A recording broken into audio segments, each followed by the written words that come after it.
Charles's heart was racing faster than his thoughts. He clenched the Bible tighter, its frayed cover pressing into his palm, as though the act might anchor him to reality. The woman, if she could be called that, was ethereal. Her beauty wasn't just physical, it emanated a presence so magnetic that it made the room feel smaller, the air heavier. Charles swallowed hard, forcing himself to look away.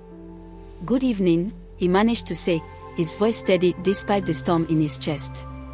The woman didn't respond. She tilted her head slightly, her stardust eyes narrowing as though peering into his soul. Her silence was unnerving. Charles cleared his throat. "I'm here to pray with you. To help you." She smiled, and it wasn't warm.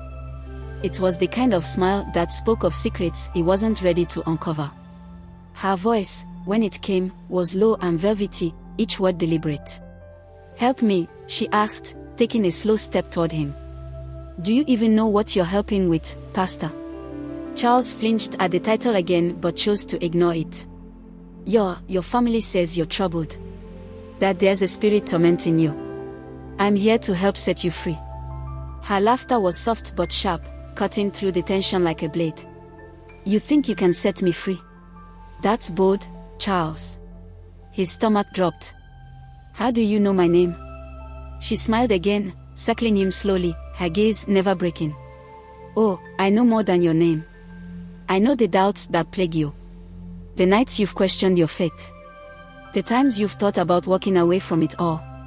Charles stepped back instinctively, but she kept advancing, her steps graceful, almost predatory. This is a test," he stammered, gripping the Bible tighter. "The devil always tests the faithful." "Faithful," she scoffed. "Tell me, Charles, what are you truly faithful to? God? Or the fear of what happens if you disappoint him?" Her words struck like arrows, each one finding its mark. Charles tried to summon a prayer, but his mind was blank. The room felt like it was spinning, the walls closing in. "Enough," he shouted, more to himself than to her. "In the name of Jesus, I command whatever is in you to leave." The woman stopped, her eyes flashing with something, anger, amusement, he couldn't tell. For a moment, the air felt electric. Then, she let out a long, slow breath, her posture relaxing. "Very well," she said softly, stepping back. "You want to play hero? Let's see how far your faith takes you." Before Charles could react, the room plunged into darkness. The only light came from her eyes, now glowing faintly. Whispers filled the space, voices that seemed to come from everywhere and nowhere. "Charles," the voices hissed. "Do you trust your God? Do you trust yourself?" Charles dropped to his knees, the Bible slipping from his grasp. He closed his eyes tightly, his lips moving in silent prayer. And then, silence.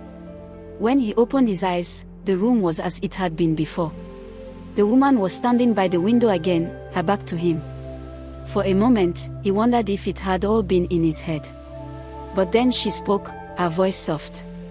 "You passed, Charles." "Passed?" he asked, his voice hoarse. She turned to face him, her expression unreadable. "This wasn't about me. It was about you. The doubts you carry, the fear that chains you. You needed deliverance just as much as I did." He stared at her, his mind reeling. What are you?" She smiled, and this time it was warm, almost gentle. "A lesson. A mirror. Call me whatever you like. Your real work begins now, Pastor." Before he could respond, the door opened, and the man who had greeted him earlier stepped in. "Is it done?" Charles turned to him, then back to the woman, but she was gone. The room was empty, save for the faint scent of lavender lingering in the air. Charles picked up his Bible, its torn cover feeling strangely comforting now. As he walked out of the house, he felt a weight lift from his shoulders. For the first time in a long time, he felt free. But he couldn't shake the thought that he had been the one delivered that night.